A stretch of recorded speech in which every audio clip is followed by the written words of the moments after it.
ನೀವು ಹಿಂದೆ ನೋಡ್ತಾ ಇರುವಂತಹ ಈ ಬ್ಯಾಕ್ಗ್ರೌಂಡನ್ನು ನೀವೆಲ್ಲಾದರೂ ಚೇಂಜ್ ಮಾಡಬೇಕು ಅಂತ ಹೇಳಿದರೆ ಈ ರೀತಿ ಮಾಡಬೇಕು ಅಂತ ಹೇಳಿದರೆ ಅಥವಾ ಈ ರೀತಿ ಮಾಡಬೇಕು ಅಂತ ಹೇಳಿದರೆ ಅದು ಆಗಲಿಲ್ಲ ಇನ್ನೂ ಸೂಪರ್ ಮಾಡಬೇಕು ಅಂತ ಹೇಳಿ ಈ ರೀತಿ ನೀವು ಬ್ಯಾಕ್ಗ್ರೌಂಡನ್ನು ಮಾಡಬೇಕು ಅಂತ ಹೇಳಿದರೆ ನಿಮ್ಮ ವೀಡಿಯೋದಲ್ಲಿ ನೀವು ಏನನ್ನು ಹಿಂದ್ಗಡೆ ಯೂಸ್ ಮಾಡಬೇಕು ಮತ್ತು ನಮ್ಮ ವೀಡಿಯೋನು ಕೂಡ ನಾವು ಪ್ರೊಫೆಷ್ನಲ್ ಟೈಪಲ್ಲಿ ಯೂಟ್ಯೂಬ್ಗೆ ಅಪ್ಲೋಡ್ ಮಾಡಬೇಕು. ನಮ್ಮ ವೀಡಿಯೋಗಳನ್ನ ಒಂದು ಮೇಲಿನ ರೇಂಜಲ್ಲಿ ವೀಡಿಯೋಗಳನ್ನ ಶೂಟ್ ಮಾಡಿ ಅದನ್ನು ಅಪ್ಲೋಡ್ ಮಾಡಬೇಕು. ಅದು ಹೇಗಪ್ಪ ಅಂತ ನೀವೆಲ್ಲಾದರೂ ಕೇಳಿದರೆ ಅದಕ್ಕೆ ಉತ್ತರ ಇವತ್ತಿನ ನಮ್ಮ ವೀಡಿಯೋದಲ್ಲಿದೆ. ಅದಕ್ಕೋಸ್ಕರ ನೀವೇನು ಮಾಡಬೇಕು ಅಂತ ಹೇಳಿದರೆ ಫುಲ್ ಕಂಟಿನ್ಯೂ ವೀಡಿಯೋನ ನೋಡಬೇಕು ಮತ್ತು ವೀಡಿಯೋನ ಎಲ್ಲಿ ಕೂಡ ಸ್ಕಿಪ್ ಮಾಡಬಾರ್ದು. ಮತ್ತು ನಿಮಗೆ ಇದು ಯೂಸ್ ಆಗಲಿಲ್ಲ ಅಂತ ಹೇಳಿದರೆ ಬೇರೆ ಯಾವುದೋ ಒಬ್ಬ ಯೂಟ್ಯೂಬ್ ಕ್ರಿಯೇಟರ್ ಇದ್ದಾರೆ ಅಂತ ಹೇಳಿದರೆ ಅವ್ರಿಗೆ ಕೂಡ ಶೇರ್ ಮಾಡಿ. ಯಾಕಂತ ಹೇಳಿದರೆ ಅವರಿಗಾದರೂ ಈ ವಿಡಿಯೋ ಹೆಲ್ಪ್ ಆಗಲಿ ಅಂತ ಹೇಳ್ತಾ ಇಂಟ್ರೆಸ್ಟಿಂಗ್ ಮತ್ತು ನಿಮಗೆ ಹೆಲ್ಪ್ಫುಲ್ ಆಗುವಂಥ ಈ ವಿಡಿಯೋನ ಪ್ರಾರಂಭಿಸೋಣ ಬನ್ನಿ.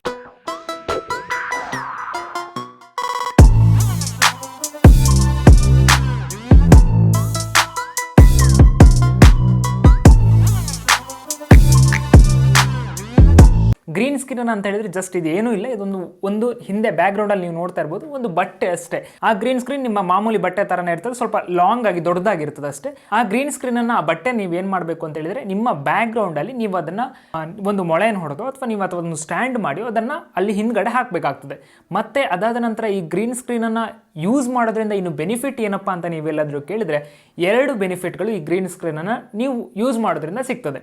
ಒಂದೇ ಬೆನಿಫಿಟ್ ಏನು ಅಂತ ಹೇಳಿದರೆ ನೀವು ಈ ಗ್ರೀನ್ ಸ್ಕ್ರೀನನ್ನು ಯೂಸ್ ಮಾಡೋದ್ರಿಂದ ನೀವೆಲ್ಲೇ ಟ್ರಾವೆಲ್ ಮಾಡ್ತಾ ಇದ್ರು ನಿಮ್ಮ ಸೆಟಪ್ಪನ್ನು ನಿಮ್ಮೊಟ್ಟಿಗೆ ತೆಗೆದುಕೊಂಡು ಹೋಗ್ಬೋದು. ಫಾರ್ ಎಕ್ಸಾಂಪಲ್ ನಿಮ್ಗೆ ಯಾವುದೋ ನಿಮ್ಮ ಮನೆ ಬಿಟ್ಟು ಬೇರೆ ಎಲ್ಲೋ ಒಂದು ಕಡೆ ಹೋಗಿ ನೀವು ವಿಡಿಯೋ ಶೂಟ್ ಮಾಡಬೇಕು ಅಂತ ಹೇಳಿದರೆ ಆ ಸಂದರ್ಭದಲ್ಲಿ ಏನಾಗ್ತದೆ ಅಂತ ಹೇಳಿ ನಿಮ್ಮ ಬ್ಯಾಕ್ಗ್ರೌಂಡ್ ಒಂಥರ ಇರ್ತದೆ ಅಥವಾ ಬ್ಯಾಕ್ಗ್ರೌಂಡ್ ಚೆನ್ನಾಗಿರಲ್ಲ. ಅದಕ್ಕಾಗಿ ನೀವೇನು ಮಾಡಬೇಕು ಅಂತ ಹೇಳಿದರೆ ಈ ಗ್ರೀನ್ ಸ್ಕ್ರೀನನ್ನು ನಿಮ್ಮೊಟ್ಟಿಗೆ ತೆಗೆದುಕೊಂಡು ಹೋದರೆ ಅದನ್ನು ನೀವು ಎಲ್ಲಿ ಬೇಕಾದರೂ ವಿಡಿಯೋ ಶೂಟ್ ಮಾಡ್ಬೋದು ಮತ್ತು ಬ್ಯಾಕ್ಗ್ರೌಂಡನ್ನು ಜಸ್ಟ್ ಸಿಂಪಲ್ ಆಗಿ ಚೇಂಜ್ ಮಾಡಿದರೆ ಆಯಿತು. ಇದು ಒಂದನೇ ಬೆನಿಫಿಟ್ ಆಯಿತು. ಇನ್ನು ಎರಡನೇ ಬೆನಿಫಿಟ್ ಯಾವುದು ಅಂತ ಹೇಳಿದರೆ ಈ ಗ್ರೀನ್ ಸ್ಕ್ರೀನನ್ನು ಹಾಕೋದ್ರಿಂದ ನಿಮಗೆ ಒಂದು ಕಾನ್ಸ್ಟೆಂಟ್ ಆಗಿ ಒಂದೇ ಬ್ಯಾಕ್ಗ್ರೌಂಡ್ ಇರ ಅಂತ ಹೇಳಿದರೆ ನೀವು ಒಂದೊಂದು ವಿಡಿಯೋಗೆ ಒಂದೊಂದು ರೀತಿಯ ಬ್ಯಾಕ್ಗ್ರೌಂಡನ್ನು ನೀವು ಯೂಸ್ ಮಾಡ್ಬೋದು. ಇನ್ನು ಇದನ್ನು ಯಾವ ರೀತಿಯಾಗಿ ಶೂಟ್ ಮಾಡಬೇಕು ಅಂತ ಹೇಳಿದರೆ ನೀವು ಇದರಲ್ಲಿ ಏನು ಮಾಡಬೇಕು ಅಂತ ಹೇಳಿದರೆ ಫಸ್ಟ್ ಸ್ಟಾರ್ಟಿಂಗಲ್ಲಿ ನಿಮಗೆ ಗ್ರೀನ್ ಸ್ಕ್ರೀನನ್ನು ಯೂಸ್ ಮಾಡೋಕ್ಕಿಂತ ಮೊದಲು ನಾನು ಇಲ್ಲಿ ತೋರಿಸ್ತಿದ್ದೇನೆ. ಇಲ್ಲಿ ಎರಡು ಲೈಟನ್ನು ನಾನು ಯೂಸ್ ಮಾಡಿದ್ದೇನೆ. ಒಂದು ನಮ್ಮ ಜಸ್ಟ್ ಒಂದು ಬಲ್ಬನ್ನು ಯೂಸ್ ಮಾಡಿದ್ದೇನೆ. ಇನ್ನೊಂದು ಯಾವುದು ಅಂತ ಹೇಳಿದರೆ ನಮ್ಮದು ಲೈಟ್ ಸ್ಟ್ಯಾಂಡ್ ಯಾವುದಿತ್ತು ಅದರದ್ದು ಯೂಸ್ ಮಾಡಿದ್ದೇನೆ ಅಂತ ಹೇಳಿ ನಾನು ಅಮೆಝಾನಲ್ಲಿ ಪರ್ಚೇಸ್ ಮಾಡಿದ್ದು. ಇನ್ನೊಂದು ಈಚೆ ಸೈಡ್ ನೋಡ್ತಿರ್ಬೋದು, ಇನ್ನೊಂದು ಈಚೆ ಸೈಡಿಂದ ಇನ್ನೊಂದು ಬಲ್ಬನ್ನು ಹಾಕಿದ್ದೇನೆ. ಫಸ್ಟ್ ನೀವೇನು ಮಾಡಬೇಕು ಅಂತ ಹೇಳಿದರೆ ನಿಮ್ಮ ಬ್ಯಾಕ್ಗ್ರೌಂಡಿಗೆ ಒಂದು ಗ್ರೀನ್ ಸ್ಕ್ರೀನನ್ನು ಯೂಸ್ ಮಾಡ್ಕೊಳ್ಬೇಕು. ಈ ಗ್ರೀನ್ ಸ್ಕ್ರೀನನ್ನು ಲಿಂಕನ್ನು ಬೇಕಾದ್ರೆ ನಾನು ಕೊಟ್ಟಿರ್ತಾನೆ. ಯಾವುದು ಅಂತ ಹೇಳಿದರೆ ನಿಮಗೆ ಅಮೆಝಾನಿಂದ ಬೇಕಾದ್ರೆ ಪರ್ಚೇಸ್ ಮಾಡ್ಬೋದು. ಅಂದರೆ ಒಂದು 450 ಅಷ್ಟು ಆಲ್ಮೋಸ್ಟ್ ಕಾಸ್ಟ್ ಏನೋ ಅದಕ್ಕೆ ಆಗ್ತದೆ. ಬಟ್ ನೀವು ಇಲ್ಲಿ ಏನು ಮಾಡಬೇಕು ಅಂತ ಹೇಳಿದರೆ ಮೇನಾಗಿ ನೋಡ್ಕೊಳ್ಬೇಕಾಗಿದ್ದು ಗ್ರೀನ್ ಸ್ಕ್ರೀನನ್ನು ತೆಗೆದುಕೊಂಡ ನಂತರ ನೀವು ಲೈಟಿಂಗನ್ನು ಕರೆಕ್ಟಾಗಿ ಚೆಕ್ ಮಾಡ್ಕೊಳ್ಬೇಕು ಮತ್ತು ಕರೆಕ್ಟಾಗಿ ಇಟ್ಕೊಳ್ಬೇಕು. ಇಲ್ಲ ಅಂತ ಹೇಳಿದರೆ ನೀವು ಬ್ಯಾಕ್ಗ್ರೌಂಡ್ ರಿಮೂವ್ ಮಾಡಬೇಕಾದ್ರೆ ತುಂಬಾ ಕಷ್ಟ ಆಗ್ತದೆ. ನನ್ನ ಎಕ್ಸ್ಪೀರಿಯನ್ಸ್ ಗ್ರೀನ್ ಸ್ಕ್ರೀನನ್ನು ಯೂಸ್ ಮಾಡಿದ್ರಿಂದ ನಿಮಗೆ ಕೊಡಬೇಕು ಅಂತ ಹೇಳಿದರೆ ಏನು ಅಂತ ಹೇಳಿದರೆ ಫಸ್ಟ್ ನೀವು ಲೈಟಿಂಗಲ್ಲಿ ಯಾವ ರೀತಿ ಮಾಡ್ಕೊಳ್ಳಿ ಅಂತ ಹೇಳಿದರೆ ನೀವು ಫಾರ್ ಎಕ್ಸಾಂಪಲ್ ನಾನು ಆಲ್ಮೋಸ್ಟ್ ಆಗಿ ಕೂತ್ಕೊಳ್ಳೋಂಥದ್ದು ಇಲ್ಲಿ ಒಂದು ಮೊಬೈಲ್ ಇಟ್ಟಿದ್ದಾನಲ್ಲ ಇದೇ ಪ್ಲೇಸಲ್ಲಿ ಕೂತ್ಕೊಂಡಿರ್ತಾನೆ. ನಿಮ್ಮ ಸ್ಟ್ರೈಟ್ ಫ್ರಂಟಲ್ಲಿ ಇಟ್ಕೊಳ್ಬೇಡಿ. ಅದಕ್ಕೋಸ್ಕರ ನೀವೇನು ಮಾಡಿ ಅಂತ ಹೇಳಿದರೆ ಒಂದು ಕ್ರಾಸಲ್ಲಿ ಅಂತ ಹೇಳಿದರೆ ನೀವು ಇಲ್ಲಿ ನೋಡ್ತಾ ಇರ್ಬೋದು ಈ ಲೈಟ್ ಸ್ಟ್ಯಾಂಡ್ ಇಲ್ಲಿ ಕಾಣಿಸ್ತಿದೆಯಲ್ಲ ಅದೇ ರೀತಿಯಲ್ಲಿ ಒಂದು ಸೈಡಲ್ಲಿ ಇನ್ನೊಂದು ಈಚೆ ಸೈಡಿಂದ ಎರಡು ಸೈಡಿಂದ ಇಟ್ಟು ಬಟ್ ಮಿಡ್ಲಲ್ಲಿ ನೀವು ಕೂತ್ಕೊಳ್ಬೇಕು. ಆಗ ಏನಾಗ್ತದೆ ಅಂತ ಹೇಳಿದರೆ ನಿಮ್ಮ ಬ್ಯಾಕ್ಗ್ರೌಂಡ್ ಶ್ಯಾಡೋ ಬರಲ್ಲ. ಗ್ರೀನ್ ಸ್ಕ್ರೀನನ್ನು ಆಲ್ಮೋಸ್ಟ್ ಎಲ್ಲ ಯೂಸ್ ಮಾಡುವಂಥದ್ದು ಬಿಡೋದು ಯಾಕೆ ಅಂತ ಹೇಳಿದರೆ ಗ್ರೀನ್ ಸ್ಕ್ರೀನ್ ಯೂಸ್ ಮಾಡ್ತಾ ಇರ್ಬೇಕಾದ್ರೆ ಹಿಂದ್ಗಡೆ ಶ್ಯಾಡೋ ಬರ್ತದೆ. ಶ್ಯಾಡೋ ಬಂದರೆ ಏನಾಗ್ತದೆ ಅಂತ ಹೇಳಿದರೆ ಅದನ್ನು ನಿಮಗೆ ರಿಮೂವ್ ಮಾಡಲಿಕ್ಕೆ ಆಗಲ್ಲ. ಆ ಪರ್ಪಸ್ಸಿಗೋಸ್ಕರ ನಾನು ಹೇಳ್ತಾ ಇರುವಂಥದ್ದು ನೀವಂದರೆ ಎರಡು ಲೈಟನ್ನು ಇಲ್ಲಿ ಯೂಸ್ ಮಾಡ್ತಿದ್ದಾರೆ ಅಂತ ಹೇಳಿದರೆ ನೀವು ಬಲ್ಬನ್ನೇ ಯೂಸ್ ಮಾಡ್ಬೋದು, ಏನೂ ಪ್ರಾಬ್ಲಮ್ ಇಲ್ಲ. ಇನ್ನೊಂದು ನೀವು ನೆನ್ಪಿಟ್ಕೊಳ್ಬೇಕಾಗಿದ್ದೇನು ಅಂತ ಹೇಳಿದರೆ ಈ ಬ್ಯಾಕ್ಗ್ರೌಂಡಿಂದ ನೀವು ಏನಿಲ್ಲ ಅಂತ ಹೇಳಿದ್ರೆ ಜಸ್ಟ್ ಇಲ್ಲಿ ಒಂದು ಅಂದಾಜು ಸಿಗ್ತಾ ಇದೆಯಲ್ಲ ರೂಮಲ್ಲಿ ಅಷ್ಟು ದೂರ ನೀವು ಇರಲೇಬೇಕು. ಇಲ್ಲ ಅಂತ ಹೇಳಿದರೆ ಏನು ಪ್ರಾಬ್ಲಮ್ ಆಗ್ತದೆ ಅಂತ ಹೇಳಿದರೆ ನಿಮ್ಮ ಶ್ಯಾಡೋ ಗ್ರೀನ್ ಸ್ಕ್ರೀನ್ಗೆ ಬೀಳ್ತದೆ. ಅದಾದ ನಂತರ ನೀವು ವಿಡಿಯೋ ಎಷ್ಟೇ ಚೆನ್ನಾಗಿ ಶೂಟ್ ಮಾಡಿದ್ರು ಅದನ್ನು ಎಡಿಟಿಂಗ್ ಮಾಡಬೇಕಾದ್ರೆ ಅದನ್ನು ರಿಮೂವ್ ಮಾಡಲಿಕ್ಕೆ ಆಗಲ್ಲ.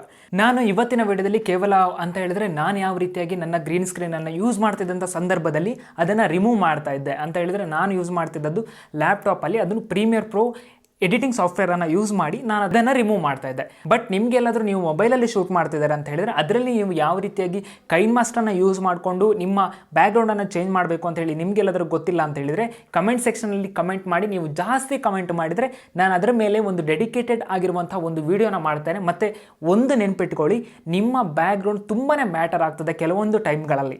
ಈಗ ನೆಕ್ಸ್ಟ್ ನಮ್ಮ ಲ್ಯಾಪ್ಟಾಪಲ್ಲಿ ನಾವು ಪ್ರೀಮಿಯರ್ ಪ್ರೋ ಅಲ್ಲಿ ಯಾವ ರೀತಿಯಾಗಿ ಅದನ್ನು ಬ್ಯಾಕ್ಗ್ರೌಂಡನ್ನು ರಿಮೂವ್ ಮಾಡ್ತೇನೆ ಅಂತ ಹೇಳಿ ನಿಮಗೆ ನಾನು ಹೇಳ್ಕೊಡ್ತೇನೆ. ಹೇಳ್ಕೊಡ್ತೇನೆ. ನೀವು ನೋಡ್ತಾ ಇರುವಂತದ್ದು ಅಬೌಟ್ ಪ್ರೀಮಿಯರ್ ಪ್ರೋ 2020 ಒಂದು ಇಂಟರ್ಫೇಸ್. ಇದರಲ್ಲಿ ನಾನು ಯಾವ ರೀತಿಯಾಗಿ ನನ್ನ ಗ್ರೀನ್ ಸ್ಕ್ರೀನ್ ಅನ್ನ ಮೊದಲು ರಿಮೂವ್ ಮಾಡ್ತಿದ್ದೆ ಅಂತ ಹೇಳ್ಕೊಡ್ತೇನೆ ನಿಮಗೆ. ಫಸ್ಟ್ ಗೆ ನೀವು ಏನ್ ಮಾಡ್ಬೇಕು ಅಂತ ಹೇಳಿದ್ರೆ, ನಿಮ್ಗೆ ಯಾವ್ದು ವಿಡಿಯೋನ ನೀವು ಎಡಿಟ್ ಮಾಡ್ಬೇಕು ಅಂತೀರಾ ಆ ವಿಡಿಯೋನ ನಿಮ್ಮ ಟೈಮ್ ಬಾರಿಗೆ ಹಾಕಬೇಕು. ಹಾಕಿ ಆದ್ಮೇಲೆ ನೀವು ಇಲ್ಲಿ ನೋಡ್ತಾ ಇರ್ಬೋದು, ಇಲ್ಲಿ ಎಫೆಕ್ಟ್ಸ್ ಅಂತ ಇರುತ್ತೆ. ಆ ಎಫೆಕ್ಟ್ಸ್ ಮೇಲೆ ಕ್ಲಿಕ್ ಮಾಡಿದಾಗ ಇಲ್ಲಿ ಸರ್ಚ್ ಮಾಡಿ ಏನು ಅಂತ ಹೇಳಿದ್ರೆ ಅಲ್ಟ್ರಾ ಕೀ ಅಂತ ಹೇಳಿ. ಅಲ್ಟ್ರಾ ಕೀ ಅಂತ ಸರ್ಚ್ ಮಾಡಿದಾಗ ಇಲ್ಲಿ ವಿಡಿಯೋ ಎಫೆಕ್ಟ್ಸ್ ಅಲ್ಲಿ ಕೀಯಿಂಗ್ ಕೆಳಗಡೆ ಇಲ್ಲಿ ಅಲ್ಟ್ರಾ ಕೀ ಅಂತ ಬರುತ್ತೆ. ಅದನ್ನ ನೀವು ಯಾವ ವಿಡಿಯೋದಲ್ಲಿ ನೀವು ಎಡಿಟ್ ಮಾಡಬೇಕು, ಬ್ಯಾಕ್ ಗ್ರೌಂಡ್ ರಿಮೂವ್ ಮಾಡಬೇಕು, ಅದಕ್ಕೆ ಅಲ್ಲಿಂದ ಡ್ರಾಪ್ ಮಾಡಿ ಆದ್ಮೇಲೆ ಇಲ್ಲಿ ಮೇಲ್ಗಡೆ ನಿಮ್ಮ ಎಫೆಕ್ಟ್ ಕಂಟ್ರೋಲ್ಸ್ ಓಪನ್ ಆಗುತ್ತೆ. ಕಂಟ್ರೋಲ್ಸ್ ಓಪನ್ ಆದ್ಮೇಲೆ ಇಲ್ಲಿ ಅಲ್ಟ್ರಾ ಕೀ ಇದು ಸ್ವಲ್ಪ ಎಫೆಕ್ಟ್ಸ್ ಎಲ್ಲ ಎಡಿಟ್ ಮಾಡ್ಲಿಕ್ಕೆ ಇರುತ್ತೆ. ಇಲ್ಲಿ ಕೀ ಕಲರ್ ನೋಡಿ, ಯಾವ ಕಲರ್ ನೀವು ರಿಮೂವ್ ಮಾಡಬೇಕು ಅಂತ ಹೇಳಿ ನೋಡಿದ್ರಲ್ಲ. ನೀವು ಈ ರೀತಿಯಾಗಿ ಕಾಣಿಸ್ತದೆ. ನೀವು ರಿಮೂವ್ ಮಾಡಿದ್ಮೇಲೆ ನೀವು ಇಲ್ಲೊಂದು ಏನ್ ಮಾಡ್ಬೇಕು ಅಂತ ಹೇಳಿದ್ರೆ, ಇಲ್ಲಿ ಸೈಡ್ ಅಲ್ಲಿ ನಿಮ್ಗೆ ಇಲ್ಲಿ ಕಾಣಿಸ್ತಿದೆ ಅಲ್ಲ ಅಂತ ಹೇಳಿದ್ರೆ ಸ್ವಲ್ಪ ಗೋಡೆದ್ದು ಸ್ವಲ್ಪ ಕಲರ್, ಅದನ್ನ ರಿಮೂವ್ ಮಾಡ್ಬೇಕು ಅಂದ್ರೆ ಏನ್ ಮಾಡ್ಬೇಕು ಅಂತ ಹೇಳಿದ್ರೆ, ಇಲ್ಲಿ ಕ್ರಾಪ್ ಅಂತ ಹೇಳಿ ಕೊಟ್ಟು ಅದರಿಂದ ಕ್ರಾಪ್ ಅನ್ನ ತೆಗೆದುಕೊಂಡು ಇಲ್ಲಿ ಆ ವಿಡಿಯೋಗೆ ಹಾಕಿ. ಅದಾದ ನಂತರ ಇಲ್ಲಿ ನೀವು ಯಾವ ಸೈಡ್ ಅಲ್ಲಿ ಕ್ರಾಪ್ ಮಾಡ್ಬೇಕು ಅಂತಿದ್ರು ಅದ್ರದ್ದು ಸ್ವಲ್ಪ ಮಾರ್ಜಿನ್ ಅನ್ನ ಜಾಸ್ತಿ ಮಾಡಿ ಅಷ್ಟೇ. ನೋಡಿ ನಾ ಈಗ 10 ಇಡ್ತೇನೆ, ಒಂದ್ಸಲ ಚೆಕ್ ಮಾಡ್ತೇನೆ. 10 ಇಟ್ಟು 10 ಇಟ್ಟು ಓಕೆ, ಈಗ ಸರಿ ಆಗಿತ್ತು. ಅಂದ್ರೆ ನಿಮ್ಮ ಬ್ಯಾಕ್ ಗ್ರೌಂಡ್ ಫುಲ್ ಕಂಪ್ಲೀಟ್ ಆಗಿ ರಿಮೂವ್ ಆಗಿದೆ. ಈಗ ನಾನು ಇದಕ್ಕೊಂದು ಬ್ಯಾಕ್ ಗ್ರೌಂಡ್ ಅಲ್ಲಿ ಯಾವ ಪಿಕ್ ಬೇಕು ಅಂತ ಹೇಳಿ ಒಂದು ಹಾಕ್ತೇನೆ. ನಾನು ಈ ಪಿಕ್ ಅನ್ನು ಜಸ್ಟ್ ಒಂದು ಸಿಂಪಲ್ ಆಗಿ ಹಾಕ್ತೀನಿ ಅಷ್ಟೇ, ಸುಮ್ನೆ ಚೆಕ್ ಮಾಡ್ಲಿಕ್ಕೆ. ಅದಾದ ನಂತರ ನೀವು ಬ್ಯಾಕ್ ಗ್ರೌಂಡ್ ಹಾಕಿದ ನಂತರ ನೆಕ್ಸ್ಟ್ ಏನ್ ಮಾಡ್ಬೇಕು ಅಂತ ಹೇಳಿದ್ರೆ, ಇಲ್ಲಿ ಮೇಲ್ಗಡೆ ಎಫೆಕ್ಟ್ ಕಂಟ್ರೋಲ್ಸ್ ಅಲ್ಲಿ ಇಲ್ಲಿ ಔಟ್ಪುಟ್ ಅಂತಿದೆಯಲ್ಲ, ಅಲ್ಲಿ ಕಂಪೋಸಿಟ್ ಅಂತಿದೆ, ಅದನ್ನ ಆಲ್ಫಾಗೆ ಚೇಂಜ್ ಮಾಡಬೇಕು. ಆಲ್ಫಾ ಚಾನಲ್ ನೀವು ಚೇಂಜ್ ಮಾಡಿದಾಗ ನಿಮ್ಗೆ ಇಲ್ಲಿ ಒಂದು ಡಿಫ್ರೆನ್ಸ್ ಗೊತ್ತಾಗ್ತದೆ. ಏನು ಅಂತ ಹೇಳಿದ್ರೆ, ಇಲ್ಲಿ ನೋಡ್ತಾ ಇದ್ದೀರಾ, ನಾನು ಯಾವ ಪ್ಲೇಸ್ ಅಲ್ಲಿ ಕುತ್ಕೊಂಡಿದ್ದೀನೋ ಅಷ್ಟು ಪ್ಲೇಸ್ ಮಾತ್ರ ವೈಟ್ ಇದೆ, ಉಳಿದದೆಲ್ಲ ಇಲ್ಲಿ ಲೈಟ್ ಆಗಿ ಸ್ವಲ್ಪ ಬ್ಲಾಕ್ ಇದೆಯಲ್ಲ, ಅದನ್ನ ಫುಲ್ ಡಾರ್ಕ್ ಬ್ಲಾಕ್ ಬರುವ ಹಾಗೆ ಮಾಡ್ಬೇಕು. ಅದನ್ನ ಯಾವ ರೀತಿಯಾಗಿ ಮಾಡ್ಬೇಕು ಅಂತ ಹೇಳಿದ್ರೆ, ಈ ಜನರೇಷನ್ ಇದ್ರ ಮೇಲೆ ಕ್ಲಿಕ್ ಮಾಡಿದಾಗ ಇಲ್ಲಿ ಆ ಟ್ರಾನ್ಸ್ಪರೆನ್ಸಿಯನ್ನ ಸ್ವಲ್ಪ ನಿಮ್ಗೆ ಎಷ್ಟು ಬೇಕೋ ಅದನ್ನ ನೋಡಿ ಚೆಕ್ ಮಾಡ್ಬೇಕು. ಅಂದ್ರೆ ಒಂದೆರಡು ಸತಿ ನೀವು ಅದನ್ನ ಯೂಸ್ ಮಾಡ್ಬೇಕಾದ್ರೆ ನಿಮಗೆ ಗೊತ್ತಾಗ್ತದೆ ಅದು ಯಾವ ರೀತಿಯಾಗಿ ಇರ್ತದೆ ಅಂತ. ಇಲ್ಲಿ ನೀವು ಒಂದು ಟ್ರಾನ್ಸ್ಪರೆನ್ಸಿಯನ್ನ ಒಂದು 37 ನಾನು ಇಟ್ಕೊಳ್ತೇನೆ. ಅದು ವೇರಿ ಆಗ್ತಾ ಹೋಗ್ತದೆ. ಅಂದ್ರೆ ನೀವು ಯಾವ ರೀತಿಯಾಗಿ ವಿಡಿಯೋ ಮಾಡಿದ್ರು ಅಂದ್ರೆ ಲೈಟಿಂಗ್ಸ್ ನಿಮ್ದು ಯಾವ್ದಿದೆಯೋ ಅದ್ರ ಮೇಲೆ ಡಿಪೆಂಡ್ ಆಗ್ತದೆ. ಅದಾದ್ಮೇಲೆ ಇಲ್ಲಿ ಶಾಡೋನ 0 ಇಟ್ಕೊಳ್ಳಿ ಯಾವತ್ತು, ಯಾಕಂತ ಹೇಳಿದ್ರೆ ಅದು ಡಾರ್ಕ್ ಆಗಿ ಕಾಣಬೇಕು. ನೆಕ್ಸ್ಟ್ ಈ ಪೆಡಸ್ಟಾಲ್ ಅಂತಿದೆಯಲ್ಲ ಅದನ್ನ 100 ಮಾಡಿಟ್ಕೊಳ್ಳಿ. ನೋಡಿ ಈ ರೀತಿಯ ಔಟ್ಪುಟ್ ಬಂತು ಅಂತ ಹೇಳಿದ್ರೆ, ಇಲ್ಲಿ ಕಾಣಿಸಿದೆಯಲ್ಲ, ನೀವು ಕೂತ್ಕೊಂಡಷ್ಟು ಕರೆಕ್ಟ್ ಆಗಿ ವೈಟ್, ಉಳಿದದೆಲ್ಲ ಬ್ಲಾಕ್ ಅಂತ ಇದೆ ಅಂತ ಹೇಳಿದ್ರೆ ನಿಮ್ಗೆ ಕ್ಲಿಯರ್ ಆಗಿ ಕಾಣಿಸ್ತದೆ. ಇದ್ರ ಆದ್ಮೇಲೆ ನೀವು ಏನು ಮಾಡ್ಬೇಕು ಅಂತಿಲ್ಲ. ಇನ್ನು ನೀವು ಕ್ಲೀನ್ ಅಪ್ ಮಾಡ್ತೀರಾ ಅಂತ ಹೇಳಿದ್ರೆ ಮಾಡ್ಬೋದು, ಬಟ್ ನಾನು ಅದ್ರಲ್ಲಿ ಯಾವ್ದು ಯೂಸ್ ಮಾಡಲ್ಲ. ಬಟ್ ಆದ್ರೆ ಮಿಡ್ ಪಾಯಿಂಟ್ ಅನ್ನು ಮಾತ್ರ ನಾನು ಯಾವತ್ತು 100 ಮಾಡಿಟ್ಕೊಂಡಿರ್ತೇನೆ ಅಷ್ಟೇ. ಅದ ನಂತರ ನೀವ್ ಏನ್ ಮಾಡ್ಬೇಕು ಅಂತ ಹೇಳಿದ್ರೆ, ಇಲ್ಲಿ ಫುಲ್ ಆದ ನಂತರ ಇಲ್ಲಿ ಔಟ್ಪುಟ್ ಆಲ್ಫಾ ಅಂತಿತ್ತಲ್ಲ ಅದನ್ನ ತೆಗೆದು ವಾಪಸ್ ಕಂಪೋಸಿಟ್ ಅಂತ ಹೇಳಿ ಕೊಡ್ಬೇಕು. ಕೊಟ್ಟ ತಕ್ಷಣ ನಿಮ್ಗೆ ಇಲ್ಲೊಂದು ಔಟ್ಪುಟ್ ಬರ್ತದೆ. ತುಂಬಾ ಚೆನ್ನಾಗಿರುವಂತ ಒಂದು ಔಟ್ಪುಟ್ ಬರ್ತದೆ. ನೀವೆಲ್ಲಾದ್ರೂ ಅಷ್ಟೇ ಕರೆಕ್ಟ್ ಆಗಿ ಲೈಟಿಂಗ್ಸ್ ಎಲ್ಲ ನೀವು ನೋಡ್ಕೊಂಡಿದ್ದೀರಾ ಅಂತ ಹೇಳಿದ್ರೆ ಇದರಿಂದ ಏನೂ ಪ್ರಾಬ್ಲಮ್ಸ್ ಆಗಲ್ಲ. ನೀವು ನೋಡ್ತಾ ಇರ್ಬೋದು ಬ್ಯಾಕ್ ಗ್ರೌಂಡ್ ಅಲ್ಲಿ ಎಷ್ಟು ಕರೆಕ್ಟ್ ಆಗಿದೆ.